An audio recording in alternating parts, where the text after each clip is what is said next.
이 시간 말씀 함께 보겠습니다. 오늘 우리에게 주시는 하나님의 말씀은 사도행전 2장 42절부터 47절까지의 말씀입니다.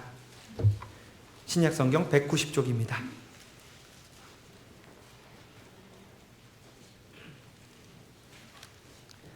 사도행전 2장 42절부터 47절까지의 말씀입니다.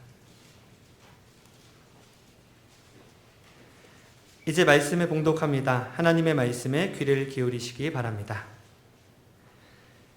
그들이 사도의 가르침을 받아 서로 교제하고 떡을 떼며 오로지 기도하기를 힘쓰니라. 사람마다 두려워하는데 사도들로 말미암아 기사와 표적이 많이 나타나니 믿는 사람이 다 함께 있어 모든 물건을 서로 통용하고 또 재산과 소유를 팔아 각 사람의 필요를 따라 나눠주며 날마다 마음을 같이하여 성전에 모이기를 힘쓰고 집에서 떡을 떼며 기쁨과 순전한 마음으로 음식을 먹고 하나님을 찬미하며 또 온 백성에게 칭송을 받으니 주께서 구원받는 사람을 날마다 더하게 하시니라. 아멘. 오늘은 산상변모주일이고 수요일부터 사순절이 시작됩니다.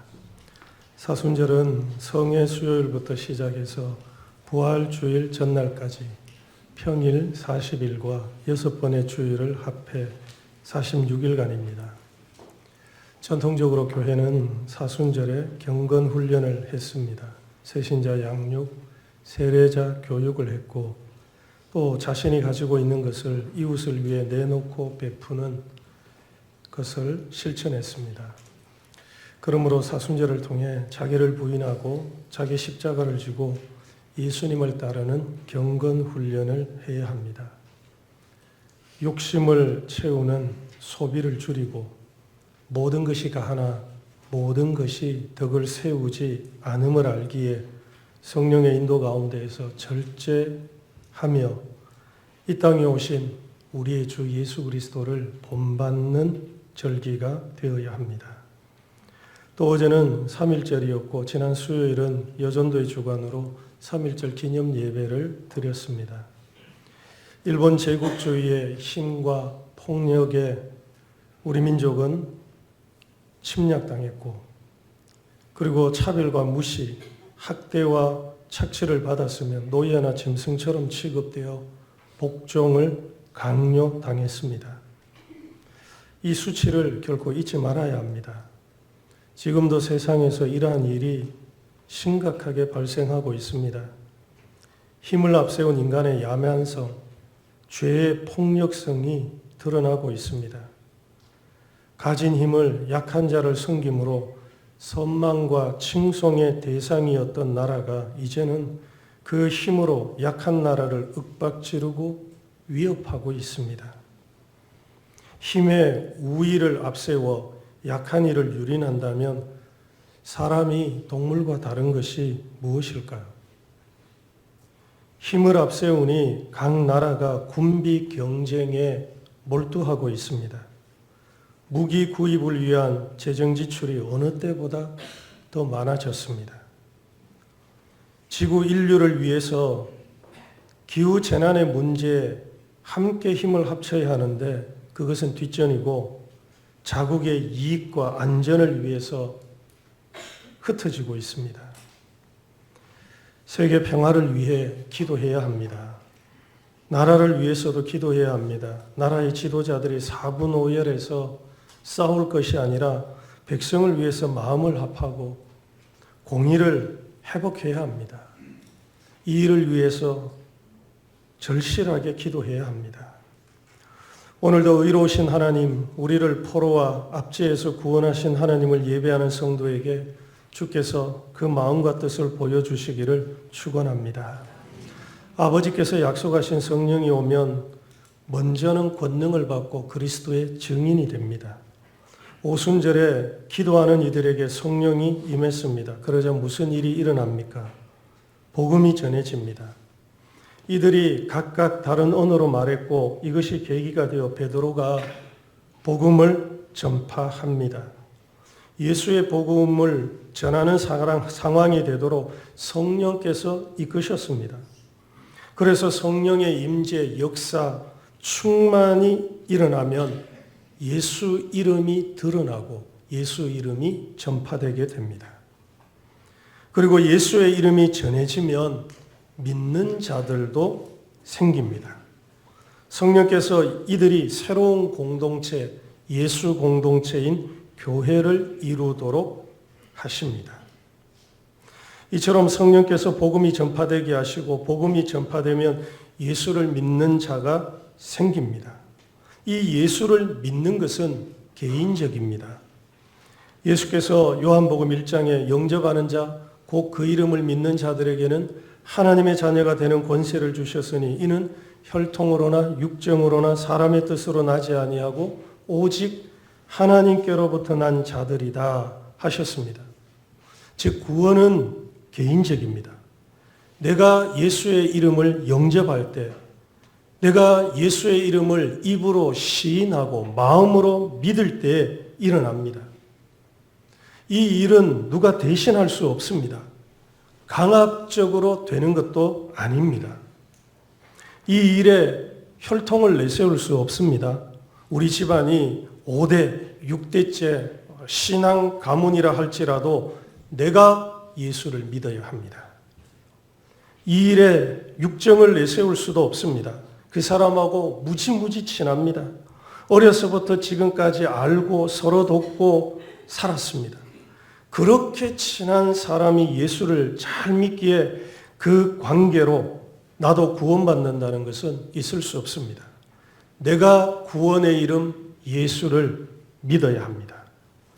이처럼 구원은 개인적입니다. 이렇게 구원받은 그리스도인을 성령께서 새로운 공동체가 되도록 하십니다. 성령께서 예수 믿는 사람을 모이게 하셔서 예수 공동체에 속하게 하십니다. 이 예수 공동체를 교회라 합니다. 교회는 예수님을 구세주로 영접하고 일상에서 예수님의 가르침을 배우고 그 가르침을 따르며 순종하는 사람들입니다. 이들은 서로의 이질성을 예수 안에서 극복하고 서로를 형제, 자매로 받아들입니다. 이들이 서로 다르다는 것은 두말할 필요가 없습니다. 때로 이 다름의 차이가 하늘과 땅처럼 크게 느껴지기도 합니다. 때로는 도저히 함께 할 수 없는 사람이라 생각되기도 합니다. 어떻게 이런 차이를 극복하고 예수 공동체로 하나가 될 수 있었을까요? 이런 차이는 지금도 존재하고 있습니다. 그 대표적인 것이 남자와 여자, 종과 자유자, 유대인과 이방인입니다. 예수님을 믿으면서 남자가 우월하고 여자가 열등하다고 생각하십니까? 그러면 그것이 우리 주님이신 예수님의 뜻인가요? 예수님을 믿으면서 종은 낮고 천하고 열등하고 자유인은 높고 귀하다고 생각하시나요? 그것이 우리 주님의 말씀인가요? 예수님을 믿으면서 이방인에 대한 편견이 여전하다면 어떻게 유대인과 이방인이 하나가 될 수 있을까요? 놀라운 것은 성령의 역사와 인도 가운데에서 초대교회는 이러한 차이, 이러한 편견을 극복하고 하나가 되었다는 겁니다.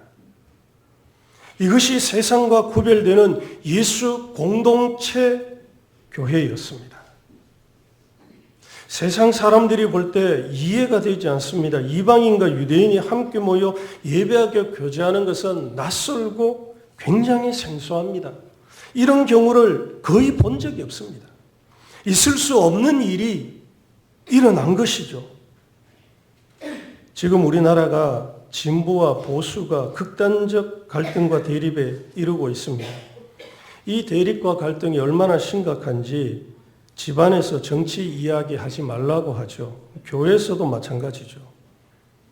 이런 이야기가 다툼으로 이어지고 서로의 마음을 상하게 하기 때문입니다. 이럴진데 교회 안에서 예수 안에서 진보와 보수가 함께하는 것이 가능할까요? 생각해 보십시오. 그리스도인은 보수의 대변이나 보수의 전도자가 아닙니다.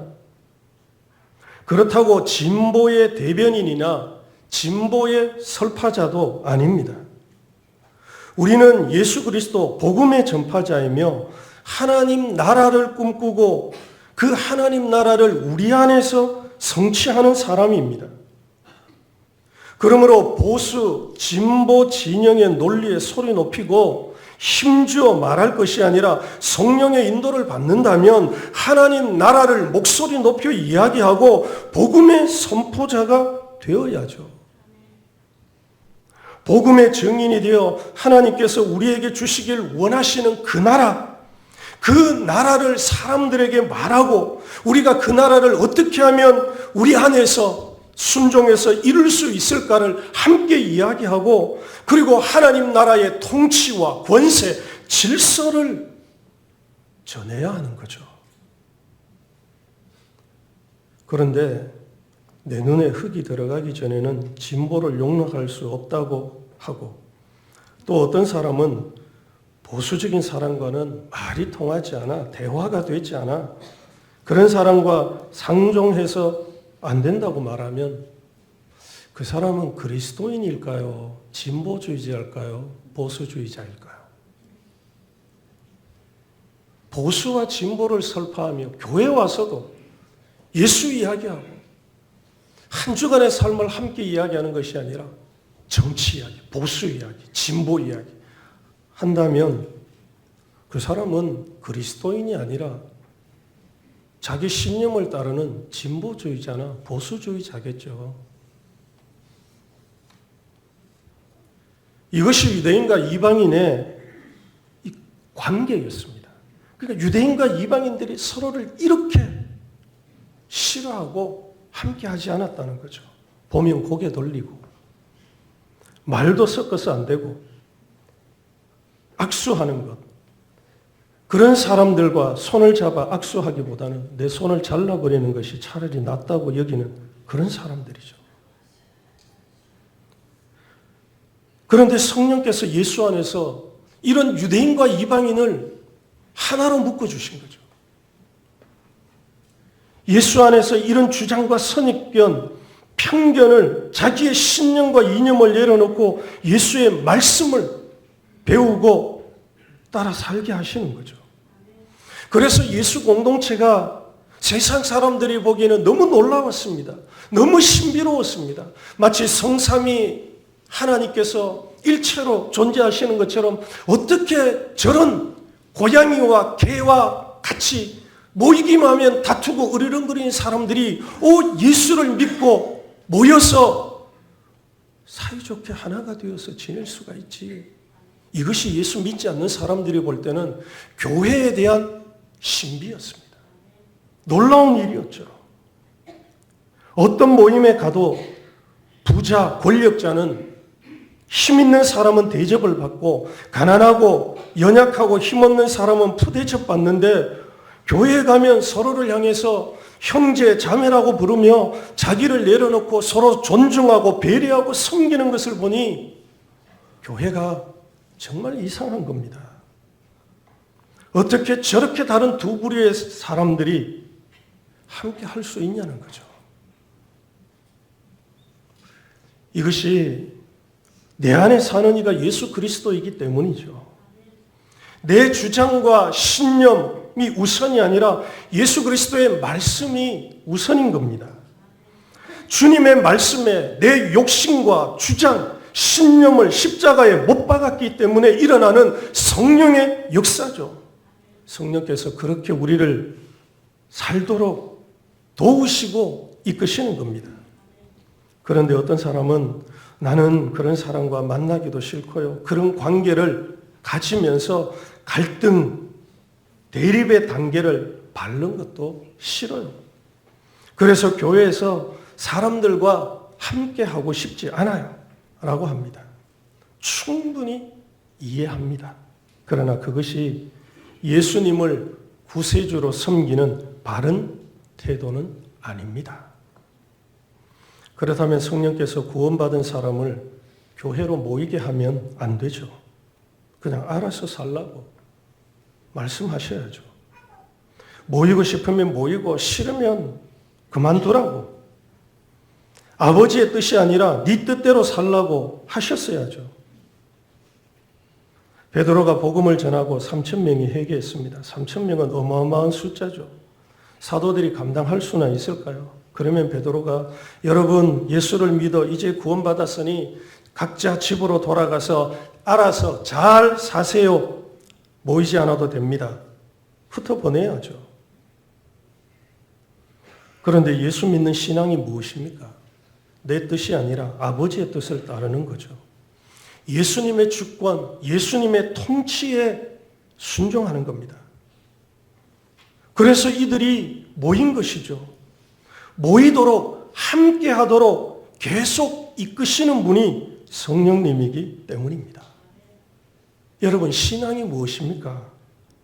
신앙은 함께하는 겁니다. 신앙은 예수를 믿기에 예수님과 함께하는 거죠. 그래서 신앙은 예수님과 함께 먹고 함께 마십니다. 예수님과 함께 일상을 삽니다. 예수님의 뜻에 순종하며 함께 합니다. 그리고 신앙은 예수께서 택하여 부른 사람들과 함께 하는 겁니다. 그들이 우리의 형제 자매입니다. 우리가 형제 자매를 선택하지 않았습니다. 우리가 가족이라고 할 때 내가 저분을 내 아버지, 내 어머니로, 저 사람을 내 형, 내 동생으로 선택했나요? 아니죠. 그처럼 내가 예수 안에서 거듭나니 예수를 믿고 따르게 되니 하나님께서 택한 형제, 자매가 있는 겁니다. 하나님께서 자신의 크신 사랑과 뜻 가운데에서 그들을 자녀 삼아 놓으신 거죠. 그런 사람들이 나의 형제, 자매가 되는 겁니다. 그래서 그들이 누구든 형제, 자매로 여기고 함께 하는 것입니다. 다르면 다른 대로, 같으면 같은 대로 서로 사랑하고 용납함으로써 예수님의 뜻을 따르는 공동체가 되어 주님의 이름, 주님의 영광이 드러나는 것이 교회입니다. 그러므로 예수를 믿어 함께 한다는 것에는 예수께서 부르신 사람과도 함께 하는 것을 포함하고 있습니다. 그래서 우리가 예수를 믿고 신앙한다고 할 때는 이 두 가지가 같이 가는 겁니다. 내가 예수를 믿기에 예수와 함께 하는 것. 그래서 예수님께서 함께 살자고, 함께 하자고, 임마누엘 하신다고 우리 가운데 오셨죠. 그리고 내가 예수를 믿고 보니 예수님께서 불러놓으신 사람이 있는 겁니다. 그 사람들과 함께 하는 것이 예수 믿는 신앙입니다. 이것을 예수께서 보여주셨습니다. 마가복음 3장에 예수께서 12제자를 부르시는데 이렇게 기록합니다. 이에 12를 세우셨으니 이는 자기와 함께 있게 하시고 또 보내사 전도도 하며 예수께서 제자들을 택하여 부르신 이유가 자기와 함께 있게 하는 겁니다. 예수님께서 함께 하자고 부르셔서 예수님 따라갔더니 거기에 다른 제자들도 있는 겁니다. 그런데 그 제자들이 각양각색입니다. 어부도 있고 세리도 있고 열혈 민족주의자도 있고 보수주의자도 있습니다. 감성적인 사람도 있고 이성적인 사람도 있습니다. 인상이 좋은 사람도 있고 보니 별로 그렇지 못한 사람도 있습니다. 주님이 함께 하자고 부르셔서 갔더니 이런 사람들이 모여 있는 겁니다. 그때 어떻게 하겠습니까? 나는 예수님과만 함께 하고 싶은데 다른 사람과는 별로 함께 하고 싶지 않다며 떠나겠습니까? 다른 제자들보다 예수님 내가 10배는 잘할 테니 다른 제자들 다 돌려보내시면 안 될까요? 라고 말하겠습니까? 요 사람하고는 알기도 하고 또 보니까 잘 맞고 통할 것도 같은데 저런 다른 사람들과는 같이 있는 것이 불편하고 어색하고 힘들 것 같으니 주님 돌려보내는 게 어떨까요? 만약 예수님 돌려보내지 않으면 제가 떠나겠습니다. 라고 예수님 협박하겠습니까? 그렇게 마음 맞는 사람끼리 함께 한다고 말하겠습니까? 그렇지 않죠. 예수님과 함께 한다는 것은 내 의지와 상관없이 예수께서 부르신 다른 제자들을 인정하고 그들과 함께 한다는 뜻입니다. 예수님께서 그 크신 사랑과 은혜로 사람들을 불러놓으셨는데 나는 그런 사람들 인정 못해요. 나는 예수님이 부른 사람들 나하고는 맞지 않아서 함께 못해요. 라고 한다면 이 사람이 예수님의 주권과 예수님의 통치와 예수님의 말씀에 따르는 사람일까요? 아니면 그저 자기 생각과 자기 주장과 고집을 부리는 사람일까요? 그들도 하나님 나라의 백성이죠. 그러므로 예수 안에서 서로의 다름을 인정하고 포용함으로 예수 공동체를 이루는 겁니다. 말씀 안에서 내 주장을 내려놓고 섬기고 함께함으로 주의 통치가 비로소 주의 통치가 우리 안에 일어나기 시작하는 겁니다. 때로 실망스럽기도 하죠. 매우 실망이 되기도 합니다. 제자들이 모여서 누가 높으냐로 다퉜습니다. 높은 자리를 차지하려고 싸웠습니다.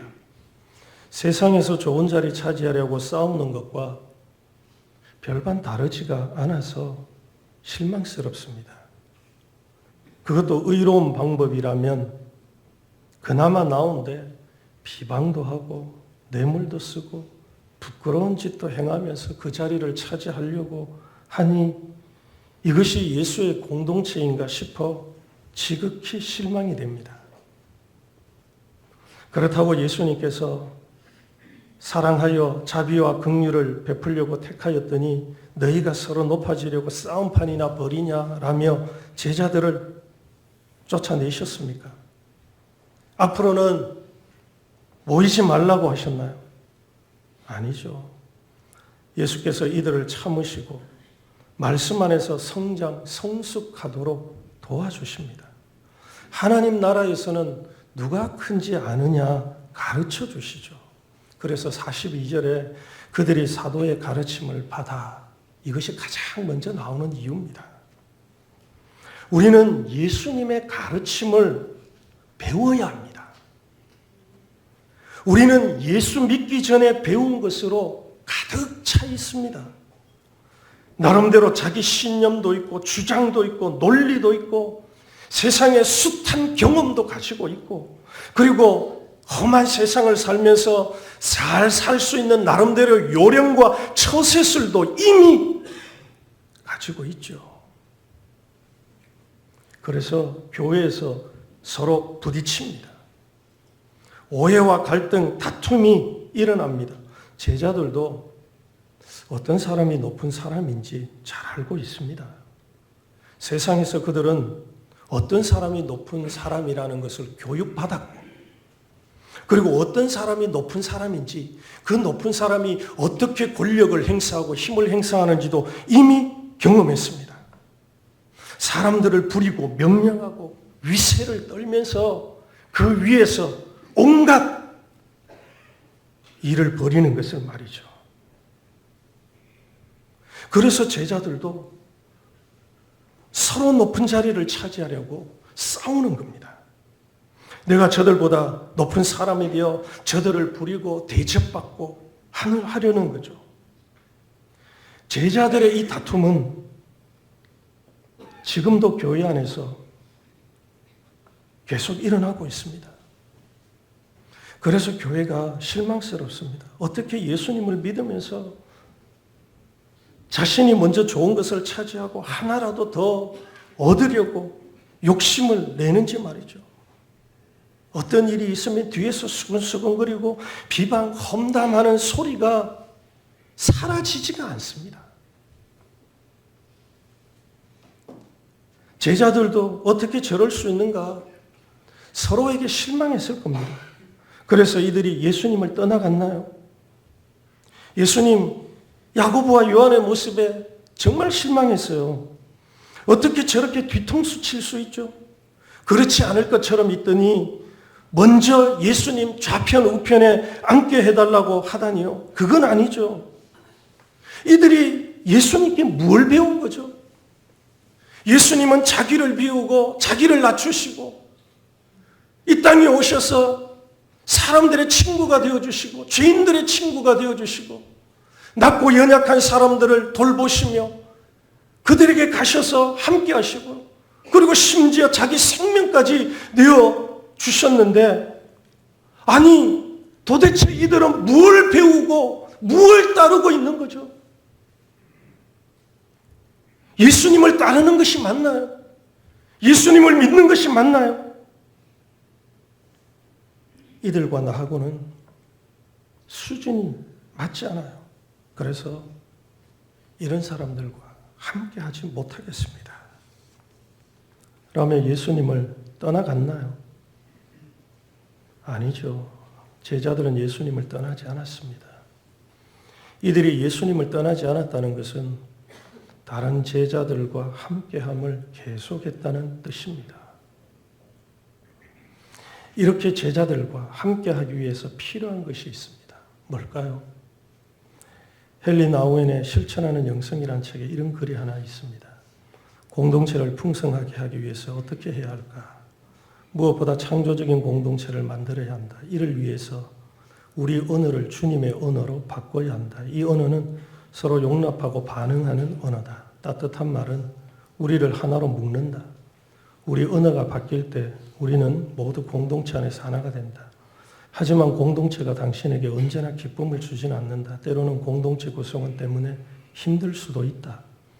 어려울 때 공동체에서 필요한 것은 용서다. 우리의 사랑은 여러 사정의 제약을 받지만 그리스도 공동체는 용서하는 공동체다.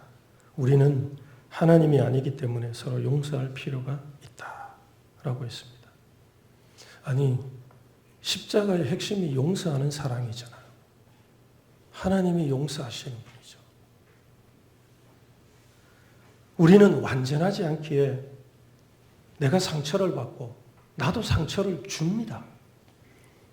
나도 누군가에게 실망하고 누군가는 나로 인해 실망하고 시험에 들기도 하죠. 그래서 교회가 싫어질 때가 있습니다. 그리스도인에게 무척 실망할 때도 있습니다.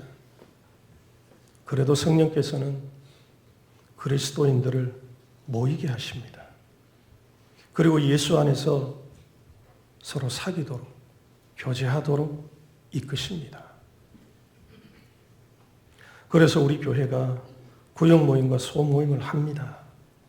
성도의 사귐은, 교제는 많은 것 중에 해도 좋고 하지 않아도 좋은 것이 아니라 반드시 해야 하는 것입니다. 왜냐하면 신앙이 함께함, 사귐이기 때문이죠. 예수와 사귀는 것. 그리고 예수와 함께하고 있는 사람들과 사귀는 것이 신앙이기 때문이죠. 그래서 취사 선택에서 해도 되고 안 해도 되는 것이 아니라 사실은 반드시 해야 할 것입니다. 그러므로 구역 모임에 참여하십시오. 구역 모임에 정말 참여할 시간과 형편이 되지 않으면 소모임에 참여하십시오. 성령께서 이런 교회가 되도록 사귐으로, 교제로 우리를 인도하고 계십니다. 사랑하는 여러분, 세상은 점점 메말라 가고 있습니다. 개인주의 시대, 개인의 욕망, 이 개인의 욕망을 소비하는 시대. 그래서 좀 있게 되고 가지게 되니 이 자기 욕망을 소비하기 위해서 이 세상이 지금 난립니다. 부유할수록 자기 욕망을 소비하려고. 이런 시대에 마음을 열고 대화하고 함께 밥 먹을 수 있는 사람은 점점 사라지고 있죠. 일로서의 관계, 무슨 일을 하기 위해서 모이는 관계가 아니라 삶을 함께하는 관계는 점점 줄어들고 있습니다. 그래서 물질적인 부분에서는 이 사회가 경제적으로 부유하게 되었는데 실제적으로 정서적으로 영적으로는 굉장히 메마른 시대가 된 거죠. 그래서 불행한 겁니다. 많이 가졌는데 불행해요. 무언가 있는 것 같은데 무언가 열심히 자기 욕망을 위해서 지출하고 소비하고 여행 가고 먹고 마시고 다 하는데 실제로는 허전하고 불행한 거죠. 성령께서 우리를 그리스도 안에서 교회로 묶어주십니다. 그리고 교제하게 하십니다. 가족이 무너지고 있습니다. 많이 무너졌고요. 교회도 함께하는 신앙 공동체가 아니라 나의 필요에 따라 종교적 의무만 수행하는 수단이 되어가고 있습니다. 그것이 성령께서 임하셔서 교회로 모이게 하시는 이유가 아닙니다. 다시 시작해야 합니다. 거룩한 말씀을 따라 회복해야 합니다. 여러분, 예수님을 믿으면 예수님의 말씀을 배우고 순종해야죠. 왜 자기 지식, 자기 경험, 자기 신념을 이야기할까요? 주일 예배뿐만 아니라 구역과 소모임에 참석해서 정말 성도의 사귐, 성령 안에서 이 사귐을 꼭 가지십시오. 그래서 오늘 말씀에 나타난 성령의 역사, 성령께서 임하시면 사도행전 2장에서는 두 가지를 이야기하세요. 하나는 그리스도의 증인이 되어 복음이 전해지게 하는 것. 또 하나는 그렇게 해서 예수를 믿은 사람들이 와, 새로운 공동체를 만들더라. 이 세상에서 볼 수 없었던 새로운 공동체, 공교육이 무너지니까 대안교육이 생겼죠. 이것처럼 이 세상의 공동체가 할 수 없는 일들이 성령 안에서 부름받은 예수 믿는 사람들이 정말 신기하고 놀라운 공동체를 이루더라. 그래서 믿는 자들이 더하게 된 것이지. 지금 이런 상태로 교회가 세상에 조롱받고 비난받고 부도덕과 비윤리적인 일로 인해서 손가락질 받는다면 교회는 점점 비게 될 겁니다. 더하여지는 것이 아니라 빠져나가게 되죠. 예수를 믿는가요? 정말 예수를 믿는가요? 입으로는 이야기하는데 마음으로 정말 예수를, 그 예수의 가르침을 부여잡고 살고 있으신가요? 그러면 교회 공동체가 달라져야죠. 오늘 말씀에 나타난 성령의 역사가 우리 중곡동교회에 있기를 축원합니다. 기도하겠습니다. 오늘 말씀을 기억하며 우리 함께 기도하겠습니다. 성전에 모이기를 힘쓰고 예수 믿는 사람들은 모였습니다. 예수님께서 함께 하자고 갔더니 거기에 예수님께서 먼저 불러놓으신 사람이 있었습니다. 그들과도 함께 하는 것이 예수 믿는 신앙입니다. 그래서 주님, 우리 중곡동 교회가 복음의 증인이 되게 하시고 소모임, 구역 모임, 정말 형식이 아니라 모여서 마음과 마음이 예수 안에서 연락이 되어지는 그런 영적 교제와 교통의 역사가 일어나는 우리 중곡동 교회가 되게 해주십시오. 기도하겠습니다. 그리고 성령의 권능으로 부흥하게 해주십시오. 이러한 기도 제목으로 우리 1, 2분 정도 함께 기도하겠습니다. 거룩하신 하나님의 이름을 높이며 이 시간 살아계시고 영원하시고 유일하시며 존귀하신 우리 하나님을 예배하게 하시니 감사합니다. 주님의 말씀이 참으로 진리임을 믿습니다. 하나님, 이 진리 안에 있을 때 자유함을 얻으며 하나님, 저주와 사망의 길을 가는 것이 아니라 복과 생명의 길을 가게 됨을 믿습니다. 이제 주님께서 말씀하시는 것을 배울 수 있게 도와주십시오. 내 생각과 내 경험, 내 주장으로 가득 차서 하나님 말씀보다 앞서지 않게 도와주시고, 하나님 말씀 앞에 내 자신을 내려놓고 순복하며 마치 어린아이가 처음 아버지 글자를 배우는 것처럼, 처음 언어를 배우는 것처럼 그렇게 예수님을 배워갈 수 있게 주님 도와주시옵소서. 그래서 우리 중곡동 교회 하나님 믿음의 공동체가 예수님이 기뻐하시는, 예수가 머리가 되시는 교회 공동체가 되게 도와주시고, 성령 안에서 우리 중곡동 교회가 믿음의 사귐이 끊임없이 일어나며 서로를 섬기고 존경하며 서로를 존귀 여기며 함께함으로써 우리 가운데 하나님 나라를 이루어가게 도와주시옵소서. 아버지, 외모로 구별하고 차별하지 말게 도와주시고, 하나님께서 묶어주신 이 믿음의 영적 가족을 우리가 인정하고 용납하며 함께 우리 안에서 하나님 나라, 하나님의 질서, 통치를 이루어가는 예수의 공동체가 되도록 주님 도와주시옵소서. 그래서 하나님 우리 가운데 행하시는 주의 영광을 보게 하시며, 하나님께서 우리를 통하여 이 땅 가운데 세상과 구별된 공동체로서 이 세상을 부끄럽게 하시며, 또 이 세상 가운데 좌절하고 절망한 심령들을 하나님 불러오게 하시는 놀라운 구원의 역사를 감당하는 우리 중곡동 교회가 되게 하여 주시옵소서. 예수님 이름으로 기도합니다.